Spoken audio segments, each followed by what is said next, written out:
Looks like we're live.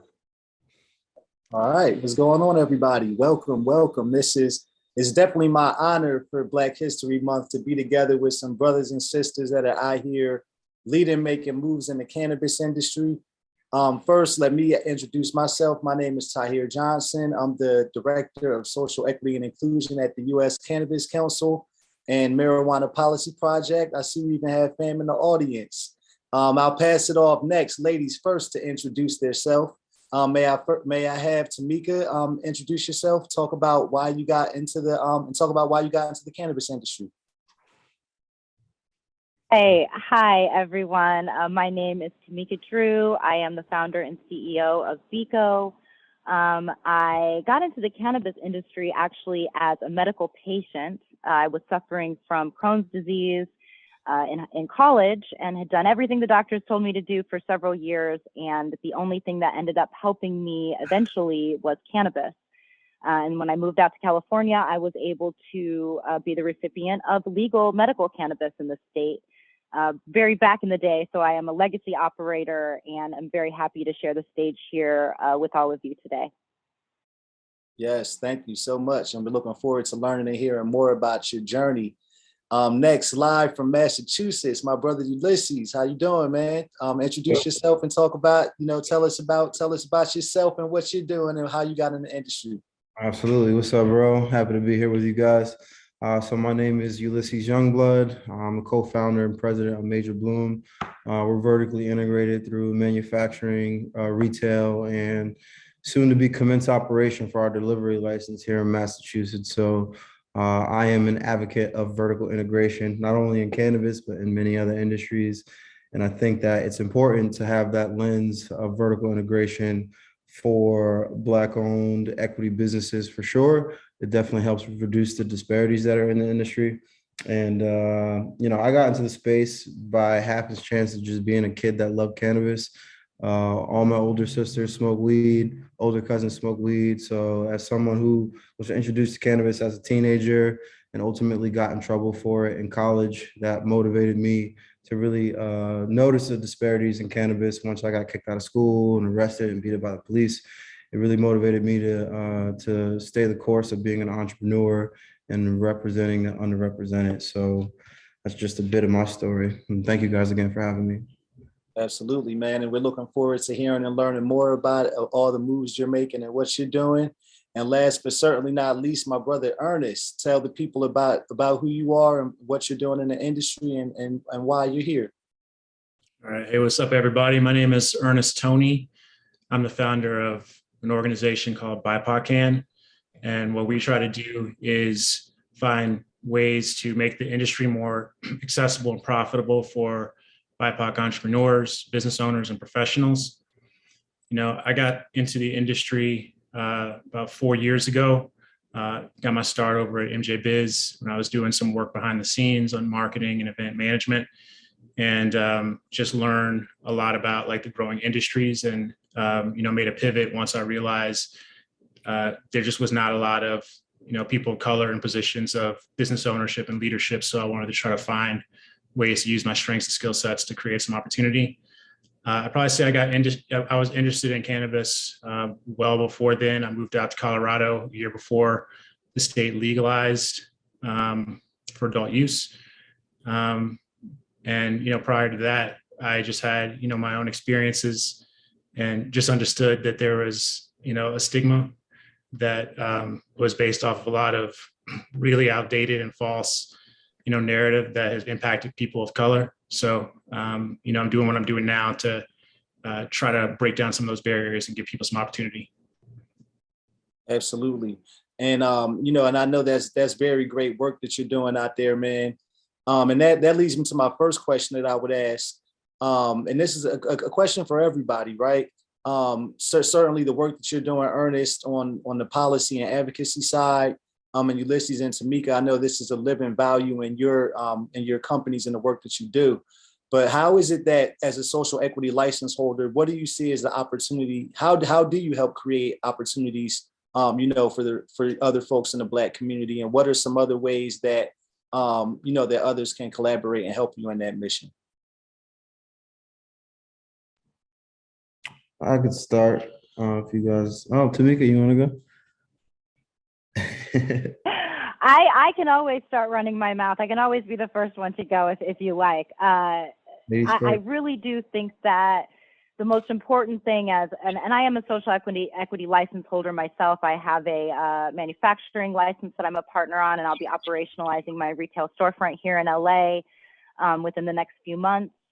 And, I think the first thing is being willing to share what you're learning because, everything is so new. This is such a nascent industry.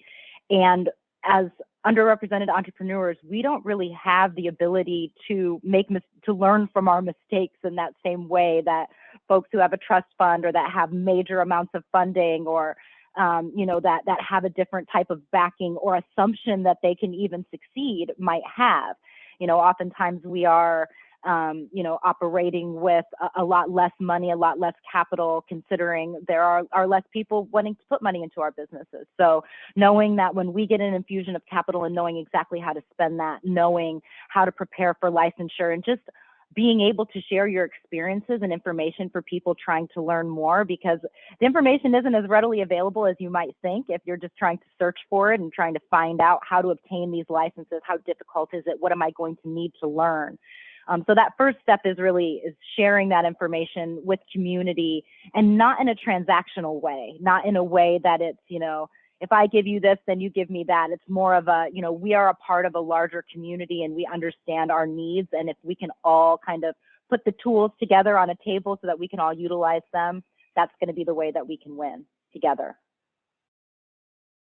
Sure. And Ulysses, I'm sure that you probably have a similar kind of understanding. I know there in Massachusetts, you guys have definitely had a collection as a community.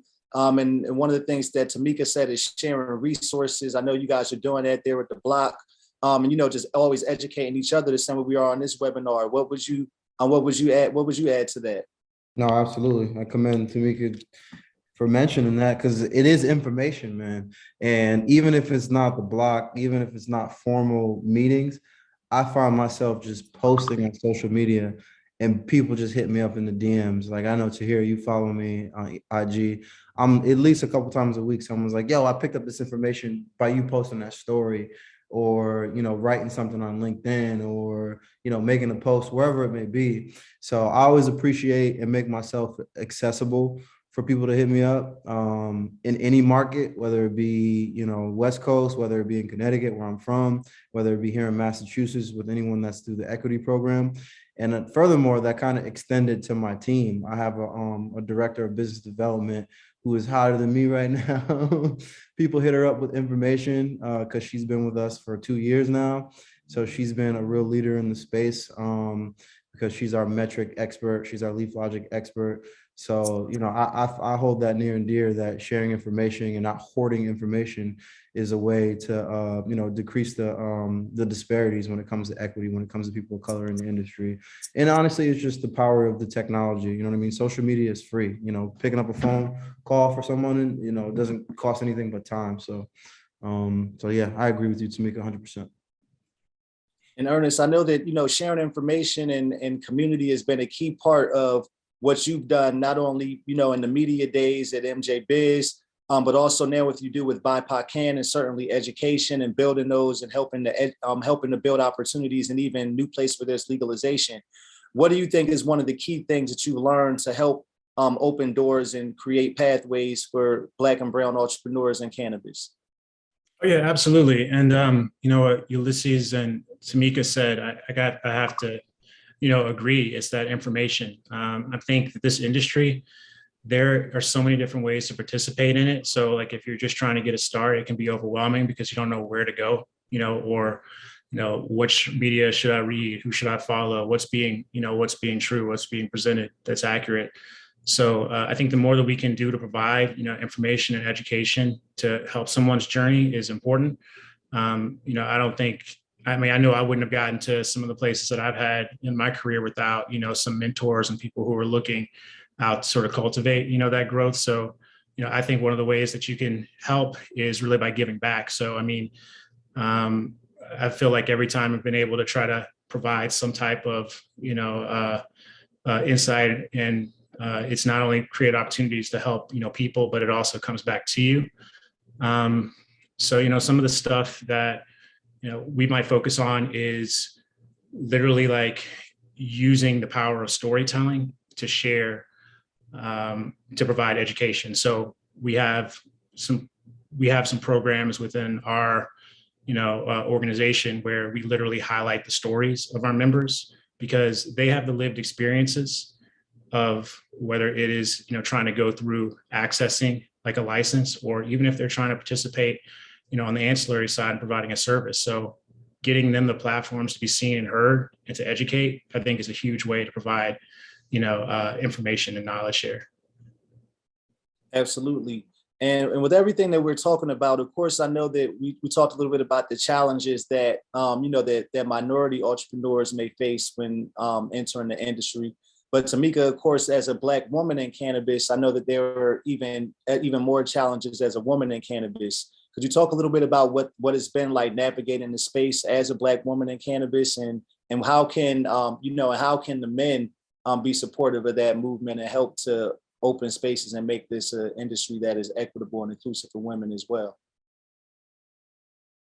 Yeah, I really, really appreciate that question because it definitely hasn't been easy. One of the main pushbacks that I've gotten in this industry has been that I need to choose one lane and stay in it. So, if I'm going to be an entrepreneur, if I'm going to, found a company like Bico, maybe I should just do that. And maybe I shouldn't also be working as an executive and within a cannabis company or within a corporation, or maybe I shouldn't be trying to focus on advocacy work, or, maybe I should be doing a little less because women tend to be people who should be supporting, some of these things. And maybe you don't know as much as you think you do, women. So, I like to talk really straight about these things because oftentimes as women as well, we feel like we have to be very polite about what happens within the industry. To become an executive in the industry, I had a woman who was in the C-suite at Forefront as the chief growth officer there, Lise Rosman, who brought me into the executive team and into my executive journey in cannabis. And I think that the more men who are willing to understand that they need to be bringing women up into these areas where there are very few of us, is the way that we're going to be able to ensure that our businesses are strong. Because, women, people of color, we bring different experiences and different talents to the table. And that is really going to be critical in this nascent industry to determine what businesses are going to be able to bend and change as we grow. Yep, and speaking of that, and that's a good point, that it really is a young industry, and as we make commitments to focus on these things early on, we can ensure that the industry really looks like what we want it to be, right? And that cannabis is different than any other industry. And from that standpoint, that can be done through policy and advocacy. It can be done in through building diversity in our companies and, accountability to the end, like on behalf of the industry. And those are a lot of the things that I really work on. And when it comes to like some of those areas, what is it that you think that, like larger companies can, or, corporate cannabis corporations can do to support, support social equity and minority operators to help everybody be successful? What do you got on that? You listen, or Timeka, you got it. What you got? No. Go ahead. I was like, I don't know if that's a follow-up question or if I should let somebody else speak. But I'll start off, and I will let everybody take it. But I do think we were talking about vertical integration and talking about the supply chain, and within corporations is one of the easiest places that you can start looking at everything that you do and how all the different people that you touch, how you can make that diverse. It's more than just having Black brands or Black and brown or queer-led brands on your menus, but it's about, who are we tapping to buy our food? Who are we tapping to be the people who are, giving us our food for our events? Who are the people that we're hiring for our events? Who are the marketing folks that we're trusting with our campaigns?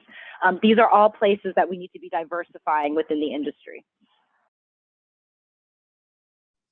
Tahir, you mind repeating the question again, bro? Yeah. So the question was, what can larger cannabis companies or corporations do to support minority operators?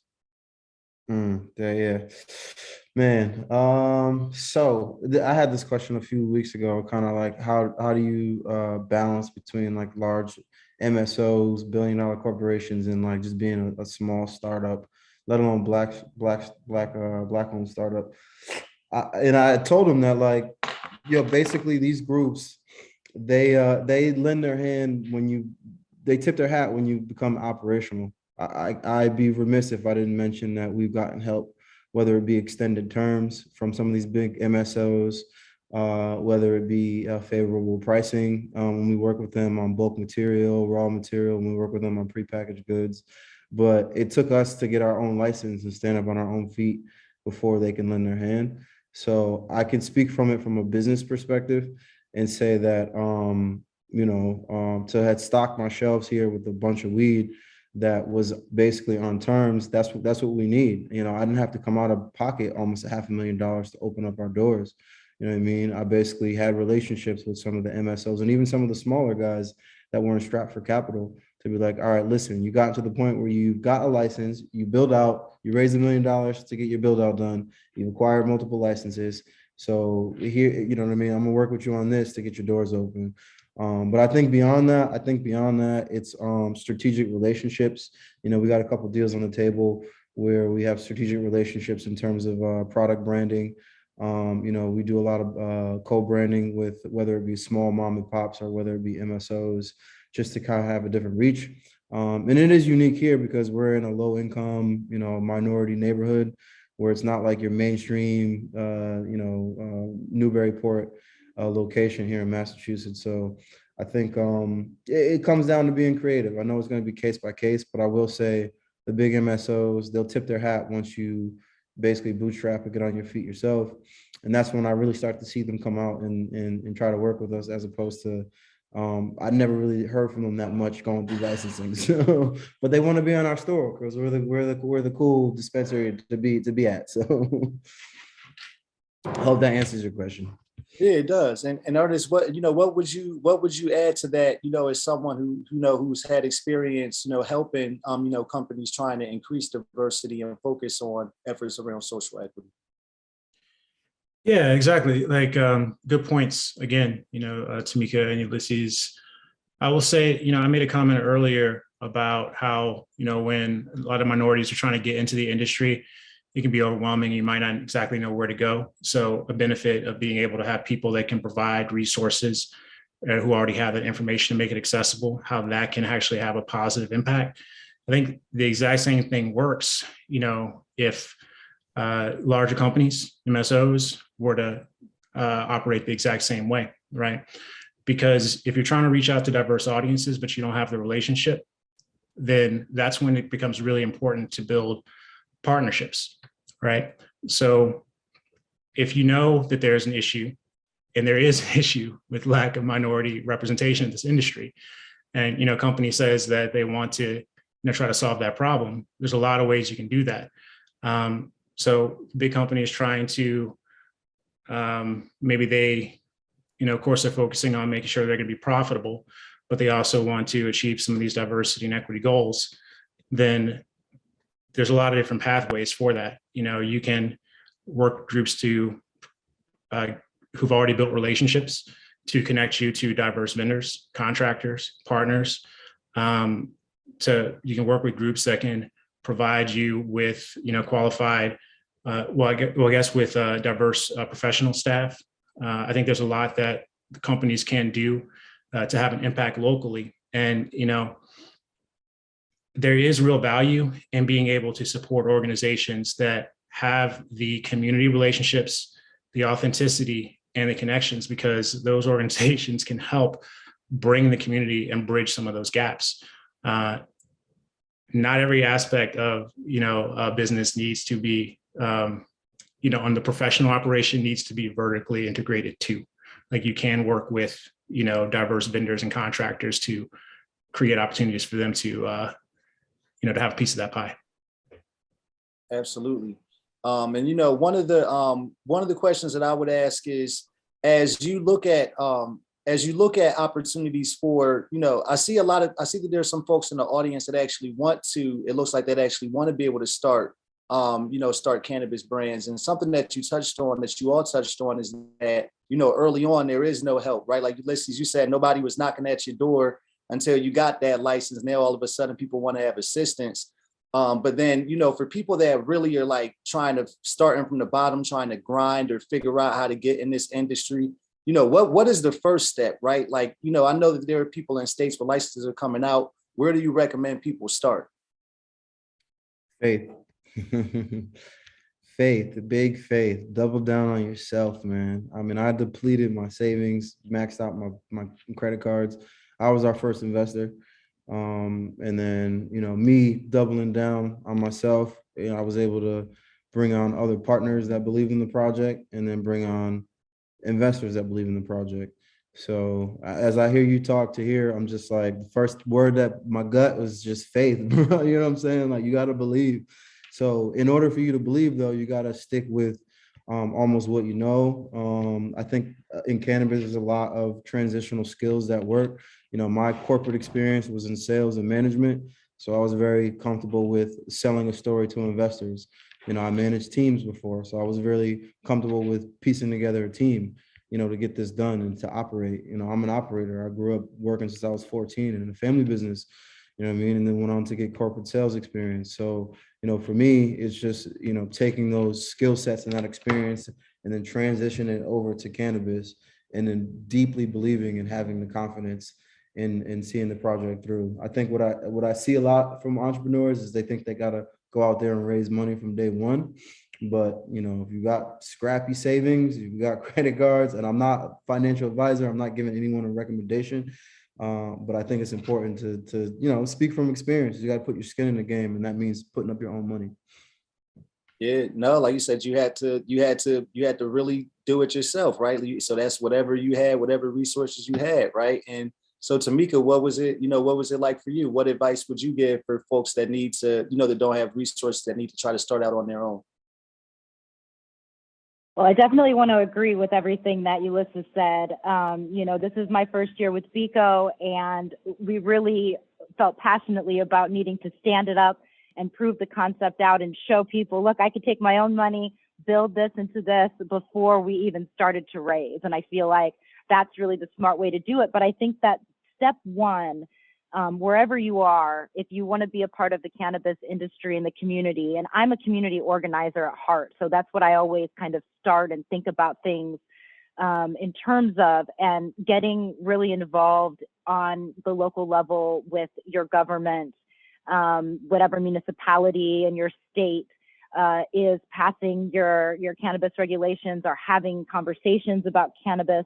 Make sure that you're there. Make sure that you're recruiting other people to go, and make sure that, you're not assuming that whatever comes out in those regulations to begin with is set in stone and that's the way that it's going to be, because we have seen over and over across the country that, the people can get together and they can organize and they can change these laws. And we saw it in Los Angeles specifically. There were supposed to be 100 phase 3 round 1 retail license holders in Los Angeles.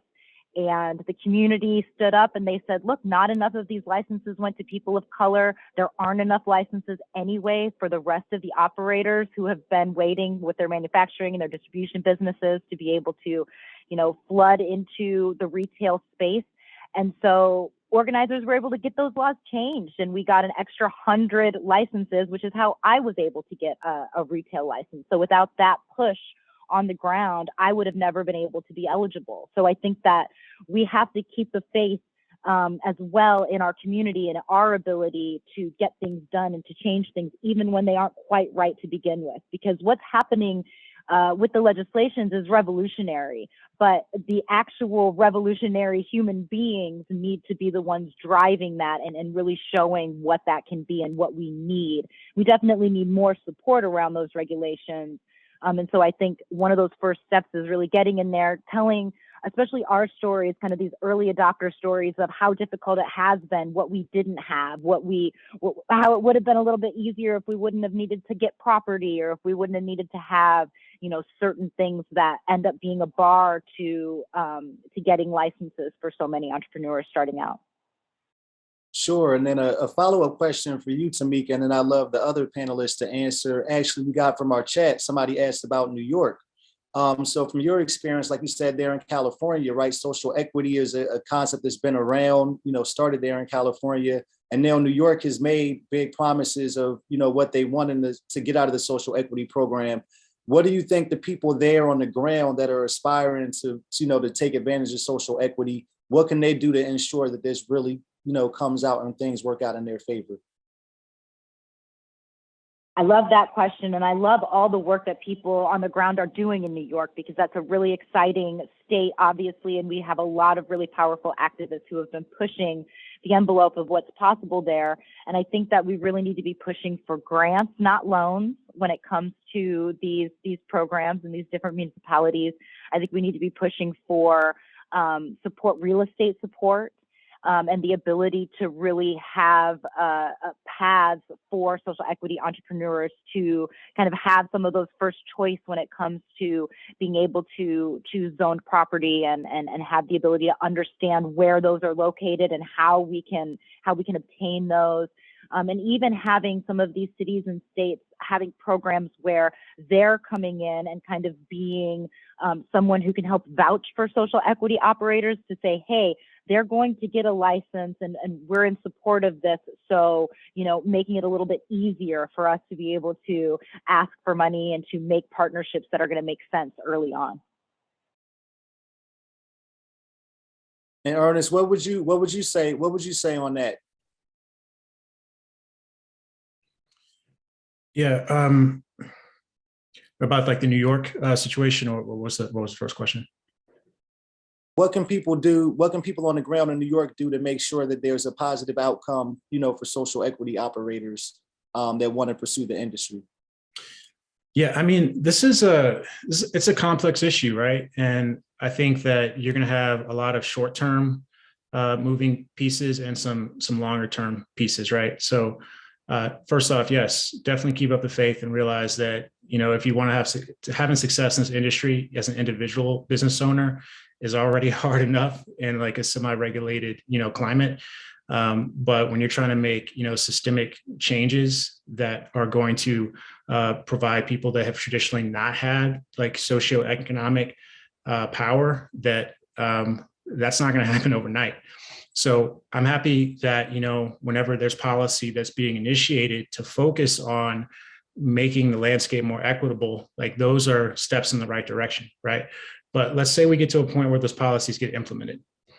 There's still going to have to be some actions that are going to take place. So I'm a firm believer that, in addition to holding, being educated, getting the community to understand how, there's real opportunities to benefit, our people is important. It's also important to use the power of that community relationships to build pressure on some of the companies that are already acting in the space. Because when the policy gets passed and there's resources that are being available, that's when those relationships are going to become even more valuable. Ulysses was speaking to that. It took getting into operation before those doors are being opened. So, you gotta work on selling the case, making a case to the private companies as well. I think a huge opportunity with community, especially within the Black community, is that so many of our families and our brothers, sisters, neighbors have been incarcerated, had their lives, ruined and destroyed because of cannabis prohibition. There's already a healthy skepticism that this industry is not going to bring anything a positive benefit.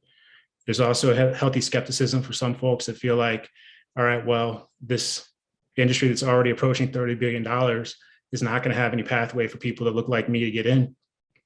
So, but I also, think that also creates an opportunity to say that, yeah, we know it's growing and it's in its infancy. So how can we demand to be a part of it? doing things like educating faith leaders about what social equity means and how, if there are resources and programs that are available to that are going to go to people who have been justice impacted, that's going to resonate with a lot of people in the congregation. So have people who are in the center of community be in a position to be educated about what this new industry means. So they have to be on board to change the stigma and also recognize that there are some real opportunities to create some economic wealth. Absolutely. And we had a question in the chat about building your own brands versus working with others, like working with others along the supply chain. And I think that's a really good question. And Ulysses, I saw you said this at the end, it really depends. Because from your perspective, I know that at one of the things that you're building is like actually a vertically, like you said, a vertically integrated brand where you have the ability to do everything from processing to dispensary to delivery. Could you talk about maybe some of the values of, some of the value of having a vertically integrated brand and how you're going about doing that? Absolutely. I mean, it really comes from the legacy traditional market. I mean, we get pounds, 10, 15 pounds at a time, and we just break them down. Basically, if we feel that grower is basically in the position to co-brand with us, then we do that. I mean, Just Incredibles was the first that we did it with, because not only was the strain fire, but he's the first Black cultivator on the East Coast. So, for us, it's about putting on for our local community, and then also putting on for others who we think that, it makes sense. We make a lot of pre-rolls. We do that because we have the opportunity to really look at the nugs and we make a decision. We're like, okay, is this material good for making pre-rolls? Is it good for packaging eighths? And ultimately what it comes down to is, one, yes, that's how it's done in the legacy market, but two, we do it from the perspective of economics as well. I could tell you a great example. We had a strain come in that cost us, I don't know, regardless of the cost, we had to sell it for like $55, $60 on the retail side. That same strain came in maybe like 3 or 4 weeks later. We bought it in bulk and we were able to sell that same strain for $30 a unit for an eighth. You know what I mean? So, basically, when you're able to create product, when you're able to do packaging, I mean, there's even more to it. There's benefit from taxation purposes, because that's considered manufacturing, right? So you have the ability to deduct those labor costs, where if you bring in prepackaged goods, you're not, the 280E just is very high tax implications. So there's different variables where it makes sense to even do the most basic stuff like packaging and pre-rolls. But for us, it's also about creating brands. Like, we're coming out with a cereal bar pretty soon. I've never seen a cereal bar on the Massachusetts market, but I've seen it at my sister's crib and the homies' cribs, you know what I mean? So it's basically taking that legacy mindset and bringing it, because that's where it comes from. That's the motivation, you know what I mean? So not to oversimplify it, but yeah, I mean, it's just taking it very traditional and bringing it to the regulated market. Well, I would absolutely want to eat one of your cereal bars, brother. And Timeka, for somebody that's not, vertically integrated, what advice do you have? What's one of the best ways to go about getting your brand, on shelves, especially in California, where there's, so many to choose from? Yeah, I mean, I think this is a really great question and a great conversation about what you really need to start a brand. And I think that a lot of times we feel like you need a license, you need that manufacturing license to start a brand, but you really don't. And so many of the biggest brands that you hear about, that do not hold any licenses. And there are benefits to not holding licenses and doing white labeling agreements and working with operators because we don't remember that not everyone has every skill set, right? And so you might be great at operating a license and be really good at compliance and operations and keeping that all clean and keeping your books clean, but are you really great at marketing? Are you really a brand builder? Do you understand everything that you need to have all of that creative energy to, do the campaigns and to get to market and to sell? Maybe you don't. And so sometimes if you fuse a company that knows how to do all of those things and has a wonderful brand concept with a licensee that knows how to do all of the other things, you have a beautiful marriage, and then you have two teams that know exactly what they do and are able to do it well, instead of two teams that are one that has a manufacturing license that wants to build a brand but doesn't really know how, and then a brand who then wants to turn on a license when they don't know how to operate that. And there are so many underrepresented entrepreneurs in the space who are holding licenses and don't have enough white labeling business. They're producing beautiful, they're buying flower from cultivators, they're producing beautiful concentrates. They don't have enough people to buy them and to white label them and to put them onto shelves as their brand. So that wasn't exactly the question. Your question was about getting your brand onto shelves. And a lot of that for me has really been community and building with the network of folks who I've been running around with and building with for years. And I think that is an incredibly important aspect for any brand who is kind of new to the scene. And I think it's more important for us Black, Brown, Asian, queer-led brands, that if we can all come together with our resources and we know that this set of retailers over here are going to be more amenable to carrying our brands, that's powerful. And that's something I don't feel like we're doing well enough yet. Within our municipalities or on the national level. So I think the more we can focus on that and building that power together with other people of color and underrepresented entrepreneurs, and knowing that we can count on those folks when they own retail locations, we can count on them to carry our goods across the country. That's when we've really built power. That is that's a force to be reckoned with, and something that we can mention in our pitch decks and everything else that really help us be competitive in this space. Yeah, and I kind of want to preface the fact that what Timeka's mentioning in California is a little different in Massachusetts. We know that every market's different. So there are way more brands, and we're starting to see more California brands come to Massachusetts doing exactly what she's mentioning, like white labeling deals. I must get like 1 or 2 emails a week from people that are like, oh, we want to bring our brand over to Massachusetts. And it's because in Massachusetts, you had to be vertically integrated to operate in the medical days, where, California is a lot different. I mean, medical's been around since '96, so you're starting to see less. You're starting to see less retailers, consumers shopping for retail experience, and more about what brands are carried in the retailer. So yeah, it's important to notice the differences, because the question and answering it is that there are different variables depending on where you are, basically. No, that's a really good point, Ulysses. And like you said, navigating the compliance like part of the industry is probably the hardest and toughest part about doing that.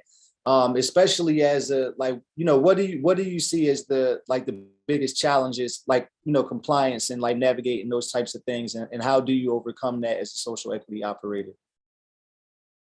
Yeah, so the biggest challenge, man, I would probably say, man, there's 2 things that come to mind. It's not expanding too fast, right?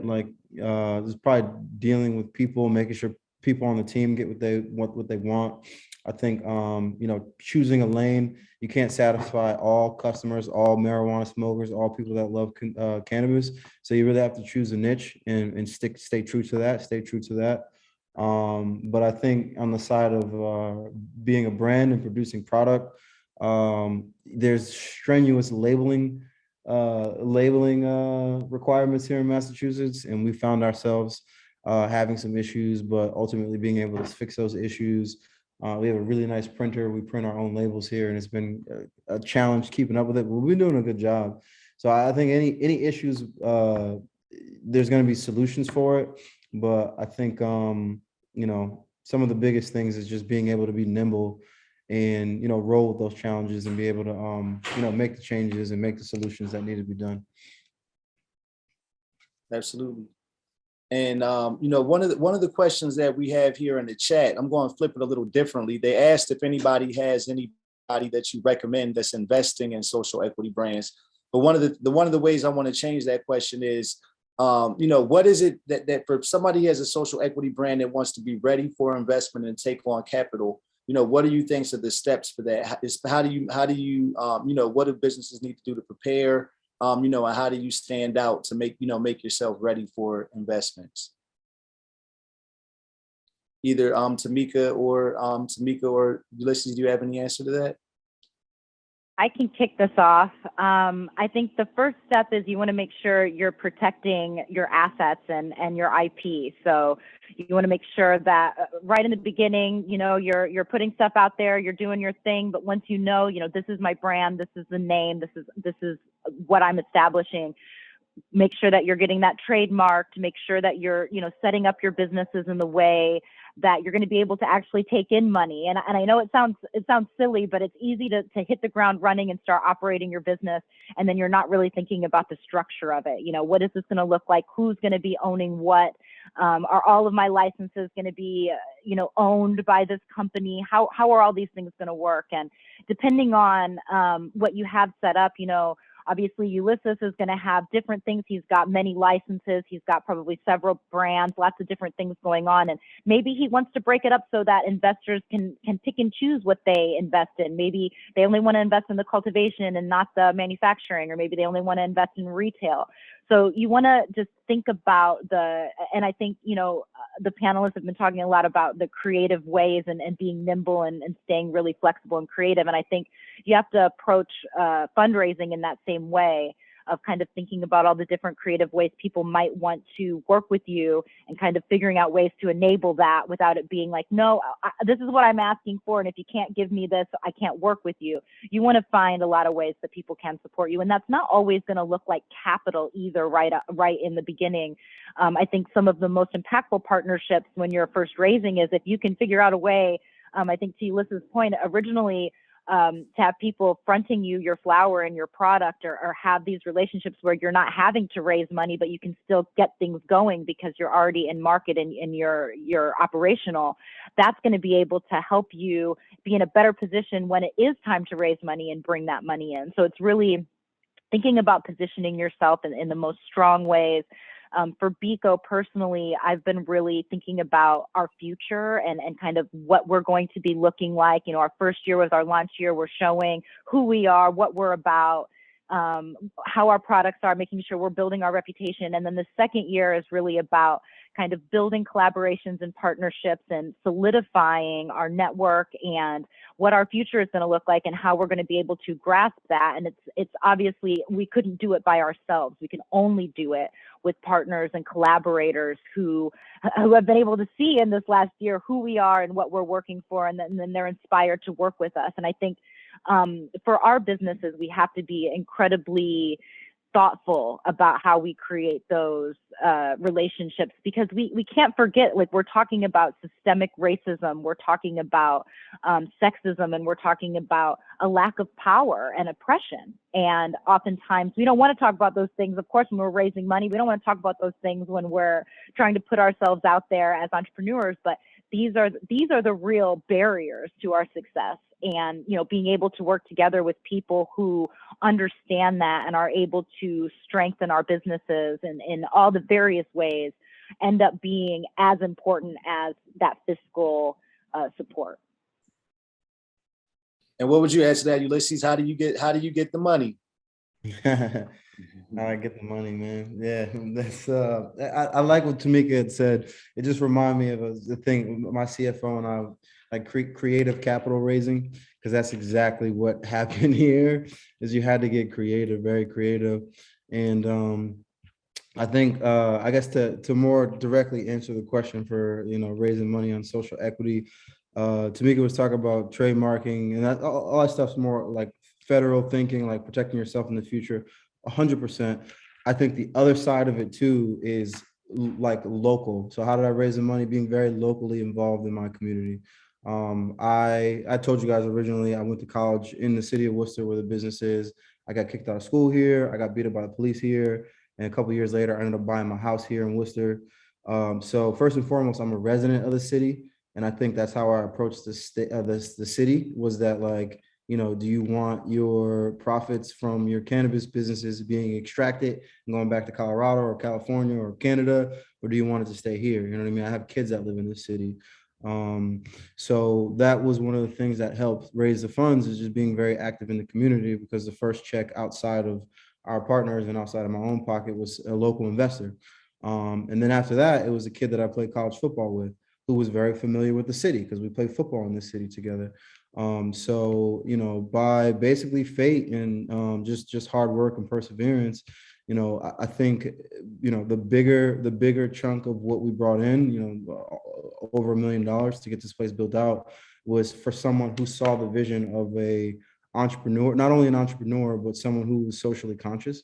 And I think that's what you have to pair with, is that any funds that you get, that have to understand the vision and the social equity and some of the things that Timeka had mentioned about the systemic, because that was the thing with my boy. He's like, bro, and I have no problem with telling you guys, you know, a friend of mine invested in our company on debt. I have to pay him back. I feel very obligated to pay him back, but he didn't want equity in the company because he said that the industry is crazy right now. And he's like, there are sharks out there. You know, he's not a shark. People think he's like a saint for how we structured our deal, and he is, because we're friends. You know what I mean? But like, his perspective is understanding being socially aware about what's going on in the cannabis space and lending a hand to a friend, essentially. So that's how I raise the money, is being a good friend, putting my own money up first, but also being a good friend and using local resources, local community resources.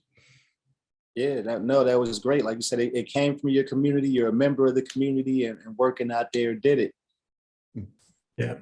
Were you going to add something to that, Ernest? Yeah, I just wanted to comment because, you know, I think both of y'all touched on some things that, you know, I'm nodding my head to, you know, the whole time. And really, it's two things, right? You just nailed it, Ulysses, when you were talking about how you were identifying what was the thing that was going to get people who are in a position of, you know, authority to say, yeah, we want to invest in you, whether it's like, okay, you made a compelling case, right? Timeka, you had said something similar when you were, you know, talking about how before you go out and try to seek like a ton of, you know, funds, you want to understand like how your business is essentially working, right? You said like year one, you're focusing on getting yourself established. Year two, you're focusing on building partnerships and things like that. So, you know, I think that whether you're trying to enter the industry from, you know, the plant touching side with aspirations of opening, you know, a business to directly touch the plant, or if you want to be in on the ancillary side and you just want to start a business, like entrepreneurship 101 is, you know, thinking about what's the vision, what's going to differentiate you, how are you going to position that? Because you both sort of talked about problems that were created, but also like the ways that you were going to try to uniquely solve those. I think it's very, very important to understand that you need to go through a period of time where you have to understand how your business operates. So before immediately getting that license and saying like, how can I, get this, you know, millions and millions of dollars of capital and fusion, you're already thinking about like the different ways that you're going to be able to generate revenue, and then actually have that time to work through the business and sort of prove some of those hypotheses wrong, make the mistakes, figure out like where you can innovate, and that's going to put you in a position when you can speak to investors because you're going to know your business inside and out and what it's gone through. Yep, absolutely. And another question that we got, I saw we got in the chat from my brother Michael Diaz Rivera out in Colorado, and I saw Ulysses jumped on that too. Ernest, could you talk a little bit about some of the ways that that people in the social equity community are coming together to organize around the country? From like, and Ernest, I'd love you to answer that from like the advocacy standpoint, because I know that that's kind of some of the a lot of your areas that you're working in. Yeah, I think there's a lot of different ways that's coming together. I mean, and there's different ways that you can approach it. Tahir, you and I, we were just down out in New Orleans like last fall, right? And Sister Christy Price, she put on like the Black Cannabis business conference, and literally like trying to create a space that is going to provide some of these opportunities that we were talking about, recognizing that there's not a lot of Black representation in the industry. So literally creating the environment for people to come to get education, networking, make deals and partnerships. That is a tangible way, right, to organize and build some community.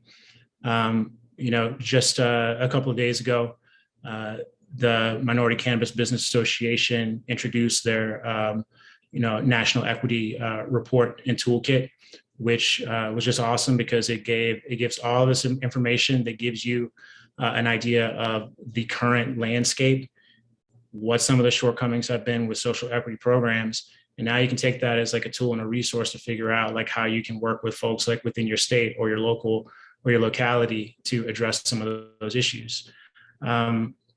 Michael, like we've known each other for a while. He's out here in Colorado, and he's been able to put a group together, like a Colorado social equity group that's coming together to also make sure that in a unified way, you can share the concerns of the social equity applicants, make sure that that can be, fueled through a very, strategic way, an impactful way, so that not only like the city, regulators, so that city regulators can act on that, but, you can streamline that in such a way where you take the needs and the shortcomings of the industry and go directly to some of the organizations that, say that they want to partner with folks that don't have access. So, those are just some of the different ways, some specific examples, but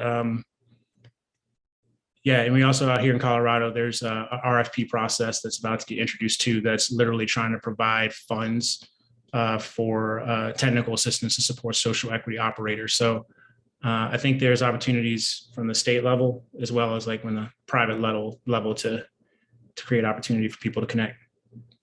Yeah, absolutely. And Ulysses and Timeka, I know I've seen you both participate in, in those types of things at an entrepreneur level. Like you said, Ulysses, like that partnership with Just Incredible, Bouquet. I didn't even know that y'all had Bouquet so that makes it even doper. But that's an amazing blueprint, for how people can do that. Can you talk about like why it was important for y'all to come together as Black business owners, to be able to do that, and what you think will come of that? And then Timeka, like you got to talk about the Black Box, because I thought that's so dope to see, like, California, people coming together, like you said, creating our own ecosystems to support each other. So could y'all just talk about, those two like entrepreneurial things? Yeah, sure. Since it's fresh, last week we had a party with Bouquet and Just Incredible, just to do it. You know what I'm saying? Just to do it. And I think part of it is that we haven't seen anything done like this. It's not even just about like, being Black-owned businesses. It's about the superior nature of the product too. People love Bouquet. I don't know if you smoked Bouquet before, bro. Oh, yeah. Tahir. Yo, but it's like one of the first things people say is smooth. You know what I'm saying? Like, and not only that, you check out their IG. It's just imagery that we can relate to. You know what I mean? Like, it's not fake or staged. You can relate to it if you're part of the weed culture. You love weed. So just on the strength of that, we ended up getting some cones from them. We ended up getting some flour from Just Incredible. We sold out a gas mask when we first opened up. It flew off the shelves. People loved it. And that's a strain that's called Garrett Morgan gas mask. I don't know if you guys are familiar with Garrett Morgan. It's Black History Month, man. If it's not, educate the people on who Garrett should we let them know? Itself, Should we let them know, bro, who Garrett Morgan is? He's a creator of a gas mask, a Black man. Not a lot of people know that. But it's a strain that Reginald, Just Incredible, basically curated himself. He crossed it with a bunch of different stuff. So it's exclusive to them. We were able to get that strain again to come back. Again, with the Bouquet, we used their cones. So it was a Black supply chain all the way through, from cultivation to ancillary product to manufacturing to distribution to retail, where we came in the middle. So, for us, we created our own Black history, because I've never seen anything done like that in the cannabis space. So we just did it just on the strength to pay homage to each other, but then also, do something different for Black history. So we still got a few left. They're about to probably be sold out probably soon. As I'm looking at our director over here, but yeah, that's kind of my story. For sure. I love that. And I would love to share about the Black Box project, which was really an amazing project that came together this month. And it was really an answer to, so often, a lot of these projects, these box projects and different projects that come from retailers, they might want to approach us during Black History Month to kind of get us involved in what they're doing during February. But even then, the barriers to entry are oftentimes pretty difficult. You might end up losing money just being a part of the project to kind of get yourself out there. So a lot of these Black brands and retailers in LA came together to put together our own project where we could make sure that everybody was lifted up and compensated and kind of really shining a light on Black excellence and making people understand that there are a lot of wonderful Black brands and retailers that you can support during Black History Month and every month. And, you know, really trying to also show that we're actually very supportive of each other. There's a big joke in LA on the scene. There's a lot of Black women retail storefront owners who are kind of popping up. And a lot of people across the country think that we're probably all in competition with each other. But in reality, we're all celebrating each other and are very much there for each other, to support each other in any way that we can and to try to build each other's businesses. And that's really going to be the only way that we can survive and thrive. And part of what we understand as underrepresented entrepreneurs in this space is that each of us kind of represent each other in a lot of ways. A failure of one of us ends up being something that people can report and be a reason that they don't want to invest in equity or in underrepresented entrepreneurs. So we want to make sure that we're all winners and that we're all working together. And in LA, there's a lot of amazing groups that are also just working really hard for social equity for all different types of folks in the space. We have the Social Equity Owners and Workers Association that I'm a dues paying member of, that's kind of there for all of the social equity, over 1,600 social equity qualified applicants. And of course, there are more in Los Angeles. Those are just the ones who have already been verified, and trying to organize them and you know, make sure that we have that collective power there. We have Sarah, the Cannabis Equity Retailers Association, who are all the storefront retailers, social equity, getting together and organizing for power. We have Social Equity LA, that is also working with social equity entrepreneurs all across LA to, you know, create that power as well. So I think that it's just important to continue to network together and make sure that we are able to kind of form together like a transformer of sorts, so that we can be incredibly powerful. Absolutely. And I see we have many more questions, but unfortunately we're coming up on our time. So I would first love to just thank all of our panelists for dropping so much knowledge and sharing your experience, but then also just ask you all to just leave us with your final closing thoughts. You know, what would you, what do you think, what would you like to leave people with as your final message? Ladies first, so Timeka.